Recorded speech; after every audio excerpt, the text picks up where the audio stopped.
जो है इसको ध्यान में रखना होता है। ऑब्जेक्ट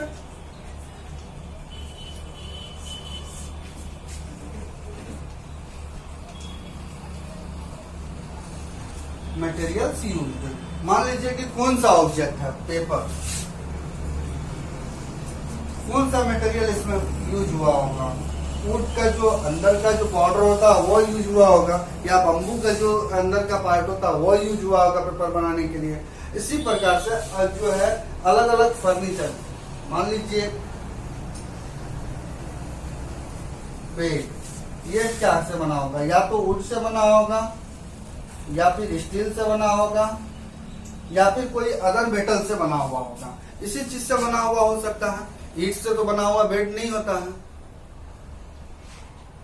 तो इसमें हम लोग को बहुत ज्यादा चीजों नहीं, ऑब्जेक्ट मटेरियल यूज्ड, यानी जो ऑब्जेक्ट आपका नजर में आया वो कौन सा मटेरियल से बना हुआ है, ठीक है, उसको सेपरेट कर देना। ये ऑब्जेक्ट है और मटेरियल। इससे क्या होगा कि आप लोग उसको क्लासिफाई करने के लिए बहुत इजी हो जाएगा, ठीक है। तो इस तरीका से हम लोग कुछ चीज जो है इसमें क्लासिफाई करेंगे, और अभी मैंने करके दिखाया भी आपको।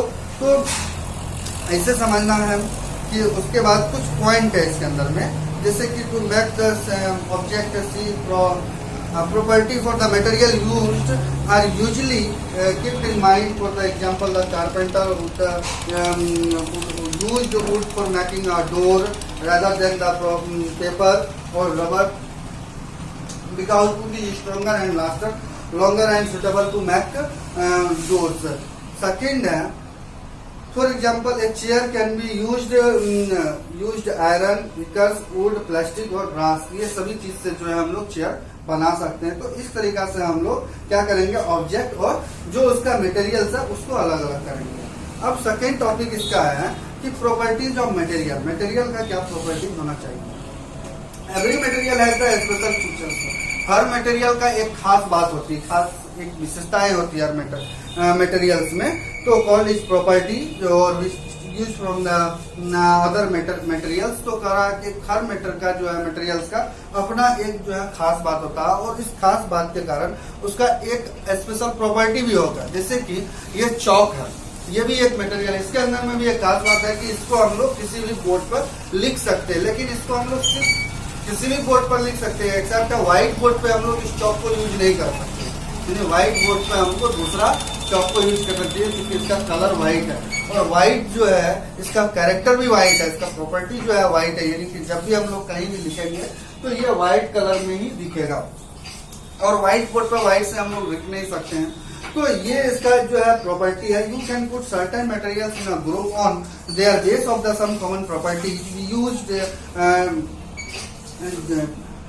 discrimination between materials to put them in different group। तो हम लोग इसका अलग अलग ग्रुप में अभी करने के लिए कोशिश करेंगे कि किस तरीका से अलग अलग ग्रुप में हम लोग इसको दे सकते हैं। तो ये अलग अलग ग्रुप में कैसे जाएगा, तो इसका जो क्लासिफिकेशन करेंगे, क्लासिफिकेशन करने के लिए हम लोग को क्या क्या चीज को ध्यान में रखना वो हम आपको बताते हैं। एक जो है समानता, समानता मतलब सिमिलरिटी होना चाहिए कि ये जो बना हुआ वुड का बना, जैसे कि मैंने फर्स्ट एग्जांपल नहीं दिया, ग्लास, प्लास्टिक, मेटल और जो आपका ग्रीन प्लांट से प्रोडक्ट तैयार होता है वो।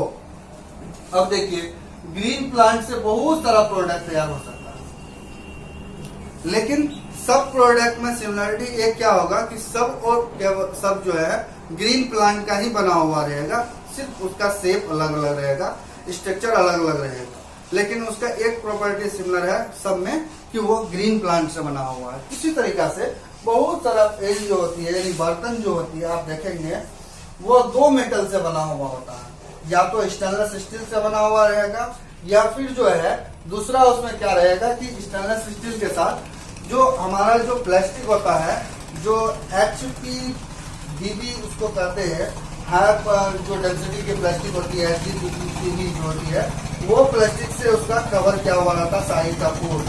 तो ये दो चीजों से बना हुआ है, तो दोनों का जो प्रॉपर्टी है वो अलग अलग है, दोनों सिमिलर नहीं है, ठीक है। वहीं पर अगर एक दूसरा चीज का बात करते हैं, जैसे कि मान लीजिए कि ये डस्टर का मैं बात करता हूँ, तो इसमें एक साइड वुड लगी हुई है, दूसरा साइड जो है एक फाइबर लगी हुई है, जिससे कि हम लोग बोर्ड को आसानी से साफ कर सकते हैं। या फिर आप इसको जो है क्लॉथ भी कर सकते हो कि इसका एक साइड में क्लॉथ लगा हुआ रहता है, जिससे हम लोग आसानी से साफ कर सकते हैं। तो ये दो मेटेरियल से बना हुआ, दो चीजों से अलग अलग मटेरियल से बना हुआ एक मटेरियल, दो अलग अलग मटेरियल से बना हुआ एक मटेरियल है। ठीक उसी प्रकार से आपका बुक भी है, उसी प्रकार से आपका जो है बहुत सारा चीज है जो अलग अलग चीजों से मिलके बना है, लेकिन वो एक जैसा दिखने में लग रहा है। तो वहां पर जो सिमिलरिटी होगी कि उसमें कौन कौन सा चीज का मेटल कौन सा यूज हुआ है, और प्लास्टिक है तो प्लास्टिक कौन सा यूज हुआ है, प्लास्टिक या फाइबर। तो इन सभी बातों को हमको इस चैप्टर में ध्यान में रखना पड़ता है। इस तरह से हम लोग क्लासीफाई कर सकते हैं। दूसरा है कि क्लासीफाई करने का जो साइंटिफिक स्केल होती है, यानी कि जो साइंस का स्केल होता है, उसके हिसाब से हम लोग कैसे क्लासीफाई करते हैं। तो उसका स्ट्रेंथ कैसा है, हार्डनेस कैसा है, कंडक्टिविटी है कि नहीं है, सोलेबिलिटी है कि नहीं है, फ्लोटेशन उसका कैपेसिटी है या नहीं है, और ट्रांसपेरेंसी है या नहीं है। इन सभी जो 4-5 पॉइंट है, इन पॉइंट के बेस पर जो है साइंस किसी भी मटेरियल को क्लासीफाई करता है, किसी भी ऑब्जेक्ट को क्लासीफाई करता है, या फिर किसी भी जो सब्सटेंसेस होती है, पदार्थ होती है, उसको वो क्लासीफाई करता है। तो ये इसको इस तरह से क्लासीफाई करने के बाद क्या होगा कि आपको जो है पूरा आपका कॉन्सेप्ट जो है क्लियर हो जाएगा कि हम लोग जो सॉर्टिंग मटेरियल पढ़ रहे हैं, सॉर्ट करना, उसको छांटना है, तो उसको हम लोग इस तरह का तरीका का जो ग्रुप में छांट रहे हैं, ये क्यों छांट रहे हैं, काहे छांट रहे हैं।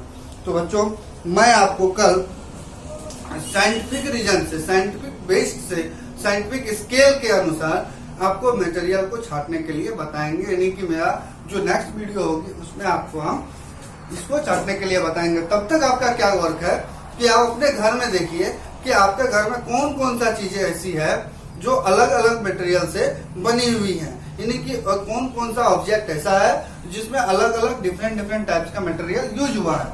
बहुत सारा ऑब्जेक्ट आपका घर में मिल जाएगा, और बहुत सारा ऑब्जेक्ट ऐसा भी मिलेगा जिसमें कि सेम मटेरियल नहीं है, मोर देन 1-2 मटेरियल है, यानी कि एक से अधिक मटेरियल है, 2-3-4 मटेरियल से भी मिलकर बना हुआ बहुत सारा मिल जाएगा। जैसे कि बच्चों का खिलौना देख लीजिए, टॉयज जो होती है, उस पे जो है स्टील का भी यूज होता है, फाइबर का भी यूज होता है, और उसके अलावा भी और बहुत सारा चीजों का जो है उसमें यूज होता है। तो आप लोग इसको अच्छा से देखिए, घर में पढ़िए। तब तक के लिए